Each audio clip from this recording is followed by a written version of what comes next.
কখনো ভেঙে পড়ো না। পৃথিবীর যা কিছু হারিয়ে যায় অন্য কোনো রূপে সেটি ঠিকই আবার ফিরে আসে জীবনে।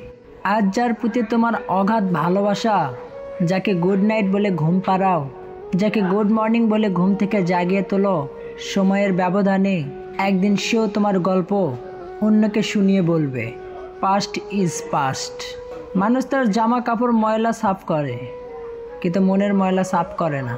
কিছু মানুষ আছে যারা বাহ্যিক দৃষ্টিতে বেশ সুস্থ সবল, শক্তিশালী, মজবুত, কিন্তু হতাশা, দুশ্চিন্তা ও পেরেশানি তাদেরকে ঘুণ পোকার মতো ভেতর থেকে খেয়ে ফোকলা করে ফেলেছে। আজকাল মানুষ শুধু তোমার রাগটাই দেখবে। কেন রাগ করলে, কী ছিল তার কারণ, দোষটা কার ছিল, এসব আর এখন কেউ ভাবে না, চিন্তা করে না। আমরা সময় থাকতে মূল্য দিতে জানি না, তবে তখনই আফসোস করি যখন আর কোনো কিছু আমাদের হাতে থাকে না। আমরা নিজের সুখ অন্যের মধ্যে খুঁজে বেড়াই, দিন শেষে কিন্তু ব্যর্থ হয়ে একলাই বসে থাকি। মানুষের সাথে নরম ভাব নিয়ে কথা বললেই মানুষ গরম হয়ে যায়। নিজ অবস্থানে একটু শক্ত হও, সাহসের সাথে চোখে চোখ রেখে কথা বলে দেখো, গরম হওয়া মানুষগুলো চুপসে যাবে। এটা অভিজ্ঞতা থেকে বলছি।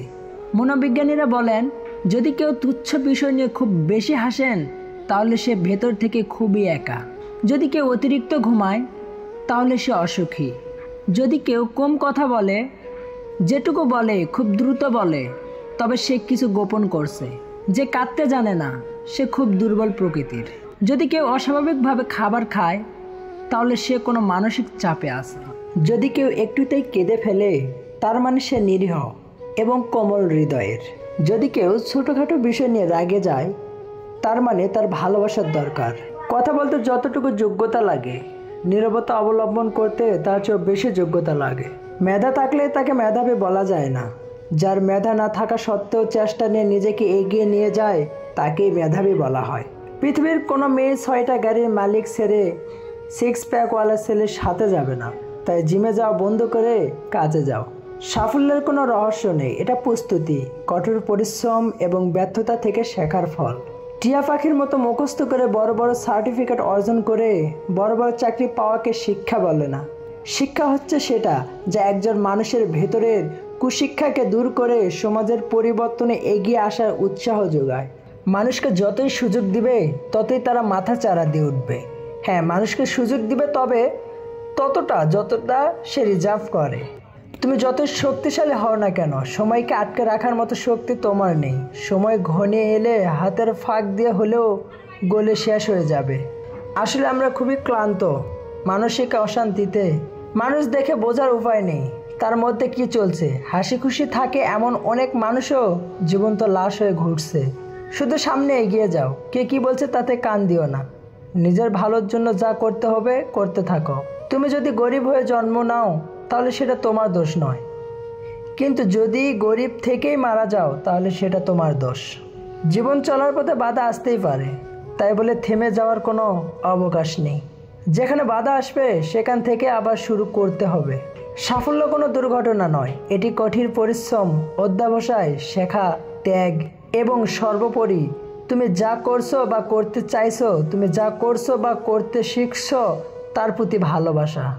জীবনটাকে নতুন করে আবিষ্কার করার জন্য কখনো কখনো সব ছেড়ে ছুড়ে হারিয়ে যেতে হয়।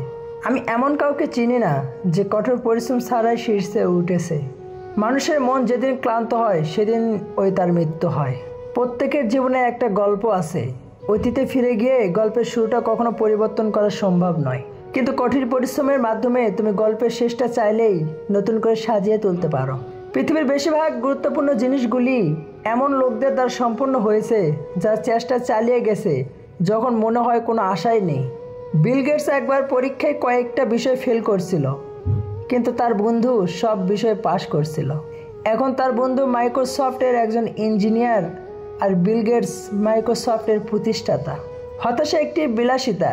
হতাশার জায়গাটি আজ থেকে দখল করুক কাজ শেষে তৃপ্তিমাখা ক্লান্তি। স্বপ্ন সেটা নয় যেটা তুমি ঘুমিয়ে ঘুমিয়ে দেখো, স্বপ্ন সেটাই যেটা পূরণের প্রত্যাশা তোমাকে ঘুমাতে দেয় না। সফল হওয়ার জন্য নয়, বরং মূল্যবান হওয়ার জন্য চেষ্টা করো, তবেই সফল হবে। যতবার তুমি ব্যর্থ হবে এবং চেষ্টা চালিয়ে যাবে তার উপর সরাসরি নির্ভর করে তুমি কতবার সফল হতে পারবে। একজন সফল মানুষ হলো সে যে অন্যরা তার দিকে ছুঁড়ে দেওয়া ইট দিয়ে দৃঢ় দেওয়াল স্থাপন করে। যদি আমাকে একটি সমস্যার সমাধানের জন্য 1 ঘন্টা বেঁধে দেওয়া হয়, তাহলে আমি 55 মিনিটে সমস্যাটা নিয়ে চিন্তা করি এবং বাকি 5 মিনিট সমাধান নিয়ে চিন্তা করি। প্রাপ্তি আর প্রত্যাশা পার্থক্য হলো দুঃখ। তাই নিজের প্রত্যাশাটা একটু কমিয়ে ফেলো, দেখবে তোমার দুঃখ কমে গেছে। কখনো হাল ছেড়ে দিও না। এখনকার এই দাঁতে দাঁত চেপে করা কষ্টগুলো তোমাকে বিজয়ের খেতাব দেবে সারা জীবনের জন্য। সাফল্য চূড়ান্ত নয়, ব্যর্থতা মারাত্মক নয়, এটি চালিয়ে যাওয়া সাহসী গুরুত্বপূর্ণ। পারিব না এই কথাটি বলিও না, আর কেন পারিব না তাহা ভাবো একবার। 5 জনে পারে যাহা তুমিও পারিবে তাহা। পারো কি না পারো করো যতন, আবার একবার না পারিলে দেখো শতবার। সাফল্যের রাস্তা এবং ব্যর্থতার রাস্তা প্রায় একই রকম। টেনশন থেকে মুক্তির 5টি উপায়। 1.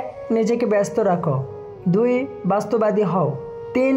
বন্ধুদের সঙ্গে সময় কাটাও। 4. প্রাণ খুলে হাসো। 5. নির্ভুল হওয়ার চিন্তা বাদ দাও।